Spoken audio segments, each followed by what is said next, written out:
आपके संबंध में ही थोड़ी सी बातें कर लेना उपयोग का होगा। परमात्मा के संबंध में बहुत बातें हमने सुनी हैं और आत्मा के संबंध में भी बहुत विचार जाने हैं, लेकिन उनका कोई भी मूल्य नहीं है अगर हम उस स्थिति को न समझ पाएं जिसमें कि हम मौजूदा होते हैं। आज जैसी मनुष्य की दशा है, जैसी जड़ता और जैसा मरा हुआ आज मनुष्य हो गया है, ऐसे मनुष्य का कोई संबंध परमात्मा से या आत्मा से नहीं हो सकता है। परमात्मा से संबंध की पहली शर्त है, प्राथमिक सीढ़ी है, हम अपने भीतर से सारी जड़ता को दूर कर दें और जो जो तत्व हमें जड़ बनाते हों उनसे मुक्त हो जाएं और जो जो अनुभूतियां हमें ज्यादा चैतन्य बनाती हों उनके करीब पहुंच जाएं। ये हम सुनते हैं कि मनुष्य के भीतर आत्मा है, लेकिन जैसे हम मनुष्य हैं, अगर हम विचार करेंगे तो हमारे भीतर शायद मुश्किल से 1% आत्मा होगी और 99% शरीर है। जब तक आत्मा 100% न हो जाए तब तक कोई व्यक्ति सत्य को अनुभव नहीं कर सकता। शरीर से मेरा अर्थ आपका जो दिखाई पड़ रहा रूप है उतना ही नहीं है, बल्कि जिन जिन बातों में आपकी चेतना क्रमशः जड़ हो जाती है वहीं वहीं आप शरीर हो जाते हैं। हमें जो भी सिखाया जाता है और जैसा हमारा जीवन है वो धीरे धीरे हमें मनुष्य कम और मशीन ज्यादा बना देता है। हम क्रमशः मशीन होते जाते हैं और जो आदमी जितनी अच्छी मशीन हो जाता है उतना ही दुनिया में सफल और कुशल समझा जाता है। असल में जो आदमी जितना मर जाता है उतना ही ये जगत उसे सफल मानता है। इसलिए पहली बात आपसे कहना चाहूंगा कि अपने भीतर ये अनुभव करें कि आप कहीं मशीन तो नहीं हो गए हैं। एक आदमी 40 वर्ष तक रोज अपने सुबह उठ के दफ्तर जाता है, ठीक वक्त पर खाना खा लेता है, ठीक बातें जो उसने याद कर ली हैं बोल देता है, ठीक समय पर सो जाता है। सुबह से लेकर दूसरे दिन की सुबह तक उसकी क्रियाओं में सारा का सारा यांत्रिक है।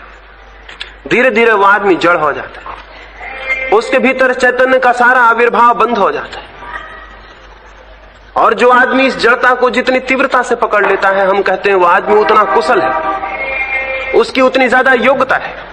और ये सच है कि मशीन हमेशा मनुष्य से ज्यादा योग्य होती है, क्योंकि मशीन कोई भूल चूक नहीं करती और मशीन ठीक समय पर काम करती है और अपने समय पर बंद होती है। इस जगत का जैसा विकास हुआ है वो क्रमशः इस भांति हुआ है कि हम मनुष्य की जगह मशीन को ज्यादा आदर देने लगे हैं और क्रमशः मनुष्य भी धीरे धीरे मशीन होता जाता है। जो आदमी जितना ज्यादा मैकेनिकल, जितना ज्यादा यांत्रिक हो जाएगा उतनी ही उसके भीतर की आत्मा सिकुड़ जाती है, उसके प्रगटीकरण के रास्ते बंद हो जाते हैं। हम अपने को देखेंगे तो हम पाएंगे हम करीब करीब एक मशीन की भांति हैं जो रोज वही के वही काम कर लेती है और हम इन कामों को दोहराते चले जाते हैं और एक दिन हम पाते हैं आदमी मर गया। मृत्यु इसी यांत्रिकता का अंतिम चरण है। हम धीरे धीरे जड़ होते जाते हैं। एक छोटा बच्चा जितना चैतन्य होता है एक बूढ़ा उतना चैतन्य नहीं होता। इसलिए क्राइस्ट ने कहा है जो छोटे बच्चों की भांति होंगे वे परमात्मा के राज्य को अनुभव कर सकते हैं। इसका कोई ये अर्थ नहीं कि जिनकी उम्र कम होगी, इसका ये अर्थ है कि जिनके भीतर स्फुरना, जिनके भीतर सहज चेतना जितनी ज्यादा होगी वे उतने जल्दी परमात्मा के करीब पहुंच सकते हैं, वे उतने जल्दी सत्य को अनुभव कर सकते हैं। जैसा विगत 2000-2500 वर्षों में मनुष्य का विकास होता रहा है, ये संभावना कम होती गई। हमारी सहजता, वो जो भी स्पॉन्टेनियस हो हमारे भीतर कम होता गया है और हमारी जड़ता बढ़ती गई है। जीवन जैसा है उसमें शायद जड़ता को बढ़ा लेना उपयोगी होता है। एक आदमी सेना में भर्ती हो जाए, अगर वो चेतन हो तो सेना उसे इनकार कर देगी। वो जितना जड़ हो उतना ही अच्छा सैनिक हो सकेगा जड़ होने का अर्थ है उसके भीतर अपनी कोई स्वतंत्र बुद्धि न रह जाए, उसे जो आज्ञा दी जाए वो उसे पूरा का पूरा पालन कर ले, उसमें जरा भी यहां वहां उसके भीतर कोई कंपन चेतन का नहीं होना चाहिए। इसलिए सैनिक धीरे धीरे जड़ हो जाता है, और जितना जड़ हो जाता है उतना ही हम कहते हैं वो योग्य सैनिक है। क्योंकि जब हम उससे कहते हैं आदमी को गोली मारो तो उसके भीतर कोई विचार नहीं उठता, वो गोली मारता है।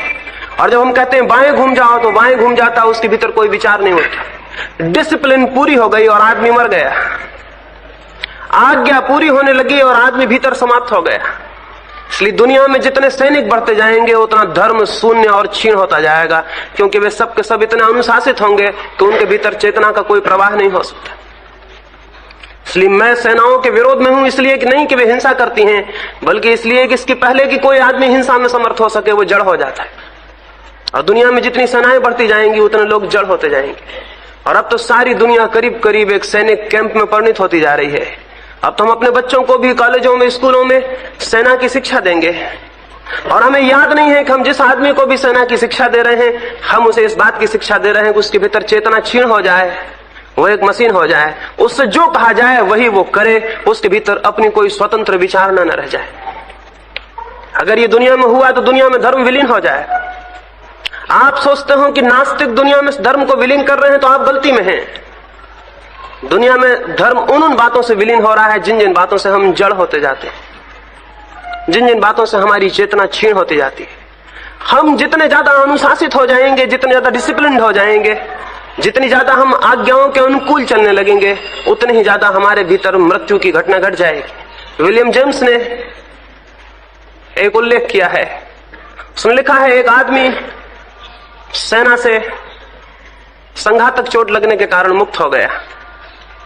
एक दिन सुबह गांव के बाजार से कुछ सामान लिए सिर पर से लौटता था। विलियम जेम्स अपने किसी मित्र से कह रहा था कि लोग सेना में बिल्कुल जड़ हो जाते हैं, ये आदमी जा रहा है ये बिल्कुल जड़ है। उसके मित्र ने कहा इसका प्रमाण क्या है?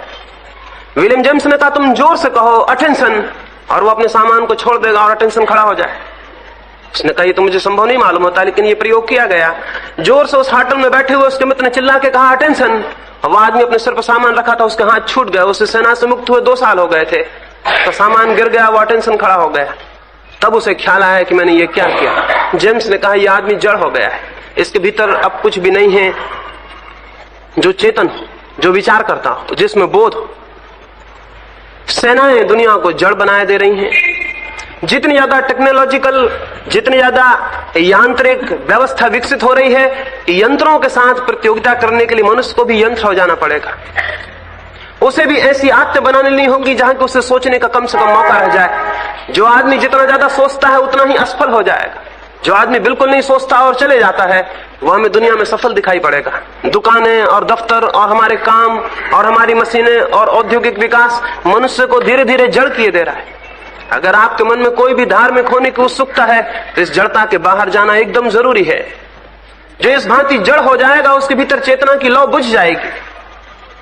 फिर आप कितना ही मंदिर जाएं और कितनी ही प्रार्थनाएं पूजाएं करें, वो सब व्यर्थ हैं। और सच तो यह है कि व्यवसायियों ने उनको भी जड़ता का रूप दे दिया है। एक आदमी रोज बैठ के 15 मिनट या आधा घंटा एक मंत्र को दोहरा लेता है, वो भी एक जड़ता है, वो भी एक मैकेनिकल रिपीटिशन है।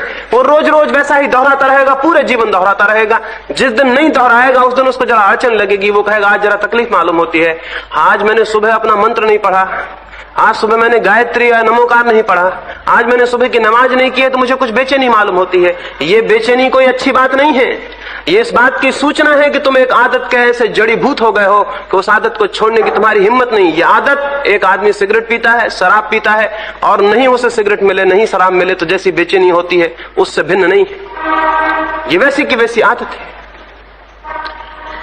आदतें मनुष्य की चेतना को दबा देती हैं। जिस मनुष्य को आत्मा को उपलब्ध करना हो उसकी उतनी ही कम आदतें होनी चाहिए, उसके उतने ही कम बंधन होने चाहिए, उसमें उतनी ही कम जड़ता होनी चाहिए। राज जो मैंने कहा संवेदना का क्या अर्थ है, सेंसिटिव होने का क्या अर्थ है, मेरा प्रयोजन ये था जितनी कम जड़ता हो उतनी ज्यादा मनुष्य के भीतर संवेदन की शक्ति जागृत होगी, और जितनी ज्यादा जड़ता हो उतनी संवेदन की शक्ति शून्य हो जाती है। और संवेदन की शक्ति जितनी गहरी हो हम सत्य को उतनी ही गहराई तक अनुभव कर पाएंगे, और संवेदन की शक्ति जितनी क्षीण हो जाएगी उतना ही हम सत्य से दूर हो जाएंगे। तो मैं आपको कहूंगा जो धार्मिक है वो स्मरण रखें कि धर्म उनकी आदत ना बन जाए, कहीं धर्म भी उनकी एक जड़ आदत ना बन जाए कि वो सुबह रोज मंदिर जाएं, नियत समय पर मंदिर जाएं, एक नियत मंत्र पढ़ें, एक नियत देवता के सामने हाथ झुकाएं, ये कहीं उनकी जड़ आदत ना हो। और सच ये है कि 100 में 99 मौके पर ये एक जड़ आदत है और ये आदत बेहतर नहीं है और ये आदत ठीक नहीं है। फिर ये भी स्मरण रखें कि आपने दूसरों की आज्ञाएं स्वीकार कर ली हैं और आप उनके अनुकूल वर्तन कर रहे हैं, उनके अनुकूल आचरण कर रहे हैं, ये भी जड़ता का अंगीकार कर लेना है। जब भी मैं कोई आज्ञा दूं और आप स्वीकार कर लें तो आपकी चेतना भीतर क्षीण हो जाती है। जब भी दूसरा कुछ कहे और आप स्वीकार कर लें, आपके भीतर की चेतना जड़ होने लगती है। समाज कहता है, संस्कार कहते हैं, पुरोहित कहते हैं, हजारों वर्षों की उनकी परंपरा है, उसके वजन पर कहते हैं, उद्धरण करते हैं, शास्त्रों का दबाव डालते हैं कि ये ठीक है और हम उसे मान लेते हैं और उसे स्वीकार कर लेते हैं। धीरे धीरे हम स्वीकार मात्र पर टिके रह जाएंगे और हमारे भीतर जो स्फुरन होना चाहिए था जीवन का, वो बंद हो जाएगा। जीवन के स्फुरन के लिए जरूरी है कि व्यक्ति आज्ञाओं के पीछे नहीं बल्कि स्वयं के विवेक के पीछे चले। और जीवन के स्फुरन के लिए जरूरी है कि जो जो चीजें जड़ करती हों व्यक्ति उनसे अपने को मुक्त कर ले। स्वाभाविक ये प्रश्न उठेगा तब तो इसका यह अर्थ हुआ कि अगर मैं एक दफ्तर में 40 वर्षों तक काम करने जाता हूं तो मैं उस दफ्तर को छोड़ दूं, उस दुकान को छोड़ दूं, उस घर को छोड़ दूं। इसका तो ये अर्थ होगा और ये अर्थ बहुत लोगों ने लिया है। दुनिया में जो सन्यासी होते रहे हैं, समाज को, घर को, द्वार को छोड़कर वो इसीलिए होते रहे हैं कि उन्हें ये लगा कि ये सब तो जड़ किए दे रहा है, इसलिए इसको छोड़ दो। लेकिन वे एक जड़ता को छोड़ते हैं और दूसरी जड़ता को पकड़ लेते हैं। इससे कोई बहुत भेद नहीं पड़ता। संसार को छोड़कर भागते हैं और सन्यास में जाते हैं और सन्यास उन्हें और भी जड़ कर देता है। मेरा अपना देखना यह है कि मैंने अभी कोई सन्यासी ऐसा नहीं देखा जिसकी संवेदना की शक्ति ग्रस्त की संवेदना शक्ति से ज्यादा हो, कम है। वो और भी जड़ हो गया है, उसके अनुभव करने की सीमाएं और संकुचित हो गई हैं। उसने और इतना दमन किया है और एक पैटर्न पर, एक ढांचे पर अपने जीवन को ढाला है कि उसके भीतर तो और भी चेतना के विकास की संभावना कम हो गई। जो संसार से भाग के सन्यासी होगा वो एक जड़ता से दूसरी जड़ता में गिर जाएगा, इससे कोई बहुत भेद नहीं पड़ता। इसलिए सवाल संसार से भागने का नहीं है, दफ्तर से भागने का नहीं है, घर से भागने का नहीं है। सवाल यह है कि जो भी आप कर रहे हैं वो तो करना होगा, लेकिन यह स्मरण रखने का है कि वो आपके भीतर जड़ता न लाए।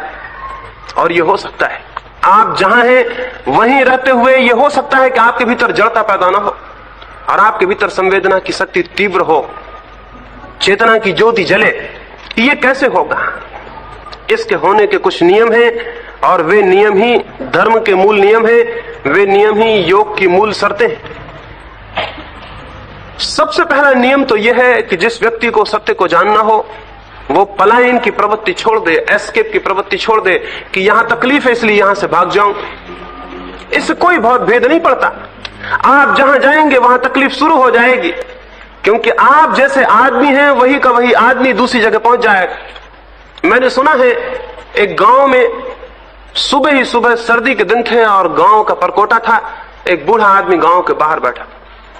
दूसरे गांव से आते हुए एक राहगीर ने उससे पूछा कि क्या मैं ये पूछ सकता हूं कि इस गांव के लोग कैसे हैं, मैं यहां बसने का इरादा करता। उस बूढ़े आदमी ने कहा मैं ये बताऊंगा जरूर कि इस गांव के लोग कैसे हैं, लेकिन मैं पहले ये पूछ लूं कि तुम जिस गांव में बसते थे वहां के लोग कैसे थे, उसके बाद ही कुछ ठीक ठीक बताना संभव हो सकता है।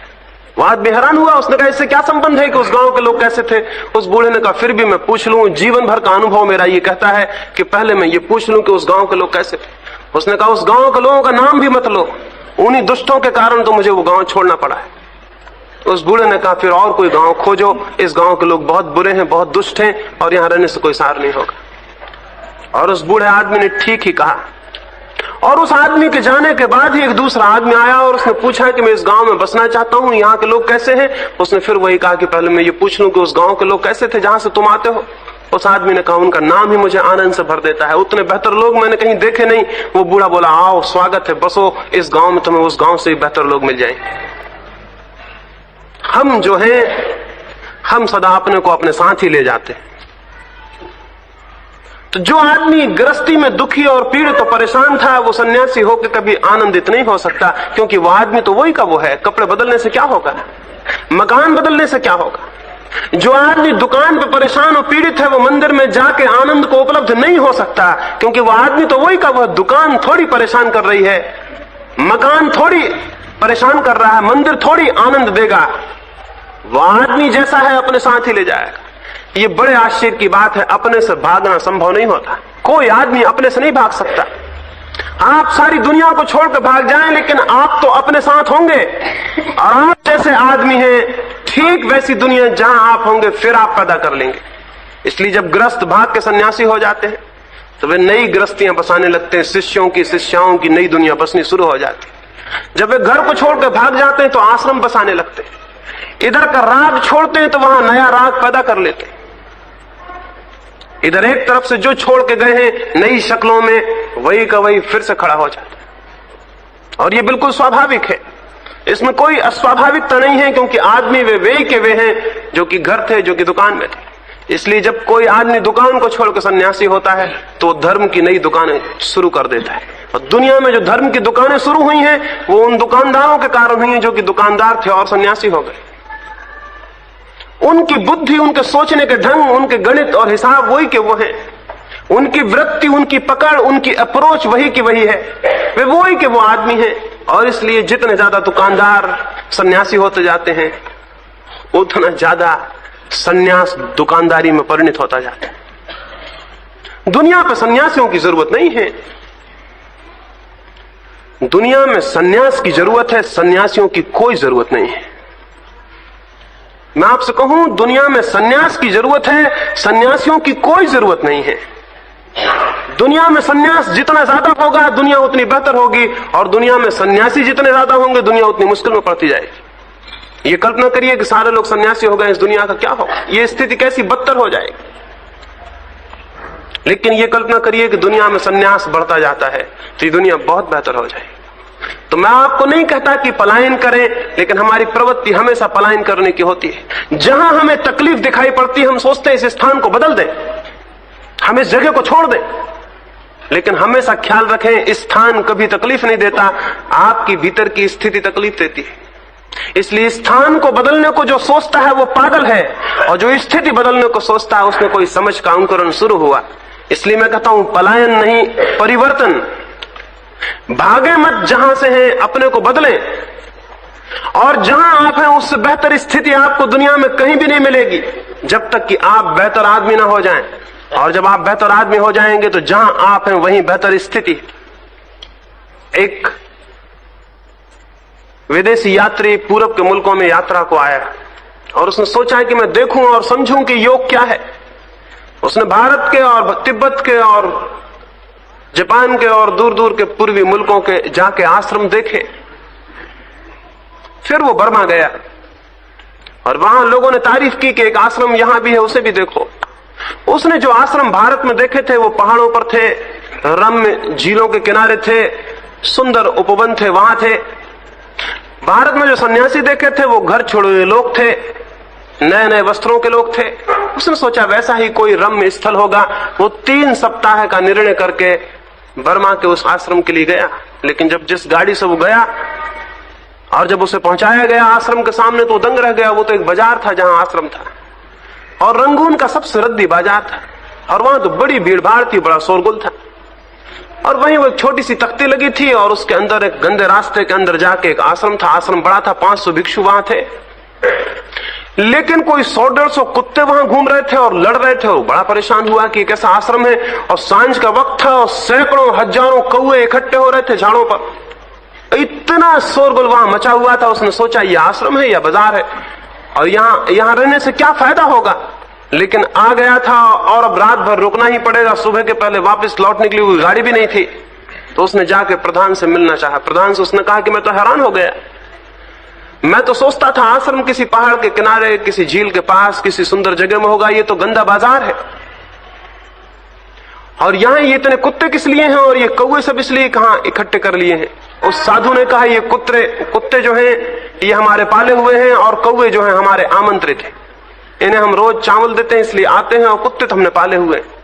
ये शोरगुल व्यवस्थित है, ये बाजार हमने चुना है जान के। जमीन बहुत थी हमारे मुल्क में भी सुंदर, लेकिन बाजार हमने जान के चुना है, क्योंकि हमारी मान्यता यह है कि जो इस भीड़ भाड़ में, इस उपद्रव में शांत हो सकता है, उसकी शांति ही सच्ची है।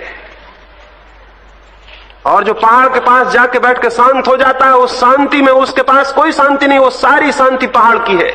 और पहाड़ से नीचे उतरते ही अशांति शुरू हो जाएगी। इसलिए सन्यासी पहाड़ से बस्ती में आने में डरता है, इसलिए सन्यासी अकेलेपन से भीड़ में आने में डरता है, इसलिए सन्यासी लोगों से डरने लगता है कि उनके पास गया कि मेरी सब शांति नष्ट हो जाएगी।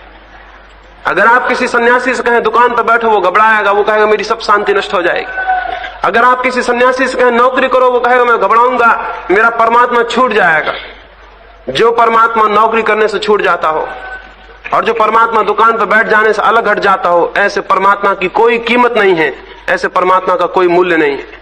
जीवन की सहजता में और सामान्यता में जो उपलब्ध हो वही सत्य है। जीवन की विशेष विशेष स्थितियों में जो उपलब्ध हो वो उन स्थितियों का परिणाम होता है, आपके चित्त का परिवर्तन नहीं होता है। इसलिए आप जितने सन्यासियों को देखते हैं, इनको वापस ले आइए और सामान्य जिंदगी में डाल दीजिए और फिर पहचानिए कि इनके भीतर क्या है, तो आप पाएंगे या आपसे गए बीते बदतर लोग हैं या आपसे नीचे साबित होंगे। जिंदगी में ये नहीं टिक सकते, वहां कसौटी है, वहां परीक्षा है, ये कोने में बैठे हुए। इनकी सारी शांति आरोपित और पलायन की शांति है, इसलिए इनके भीतर भय और डर बना रहता है, इनके भीतर घबराहट बनी रहती है, इनके भीतर हमेशा डर बना रहता है कि अगर मैं गया सब गड़बड़ हो जाएगा। मैंने सुना है एक सन्यासी पहाड़ पर था, हिमालय पर था, 20 वर्षों तक वहां था और तब उसे लगा कि अब तो मैं परम शांत हो गया हूं। कुछ भक्त भी उसके वहां आने शुरू हो गए। फिर नीचे एक मेला था बड़ा और उसके भक्तों ने कहा कि नीचे चले और मेले में लोगों को दर्शन दे। सन्यासी ने सोचा अब तो मैं शांत हो गया हूं, अब यहां रहने का प्रयोजन भी क्या, चलूं।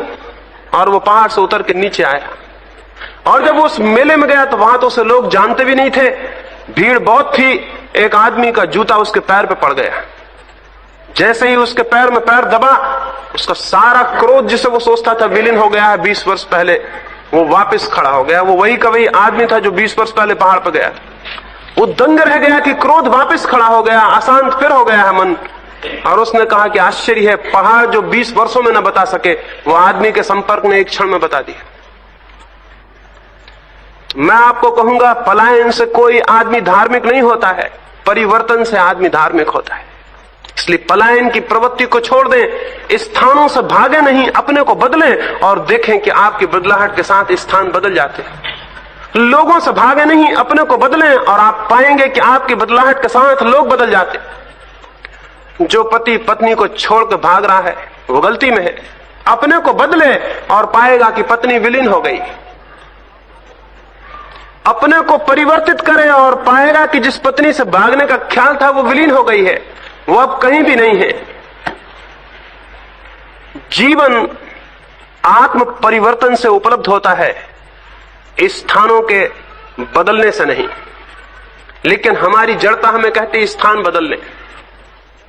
तो मैं आपको कहूंगा कि जहां जहां जीवन में जड़ता पैदा हो रही है, वहां कुछ आंतरिक प्रयोग हैं जो जड़ता को पैदा नहीं होने देंगे, और आप निरंतर एक नई ताजगी और एक इनोसेंस को, एक निर्दोष चित्तता को बचा के रख सकते हैं। और जो नहीं वैसा बचाएगा उसके लिए धर्म में कोई गुंजाइश, कोई गति नहीं। कैसे ये होगा?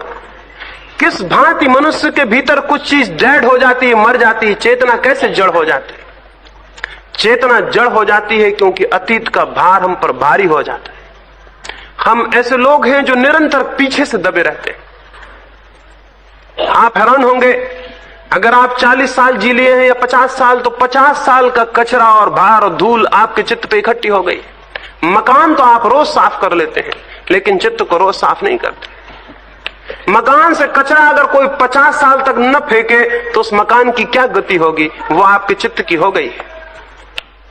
हम रोज इकट्ठा करते जाते हैं, जो भी आता है वो भीतर इकट्ठा होता जाता है।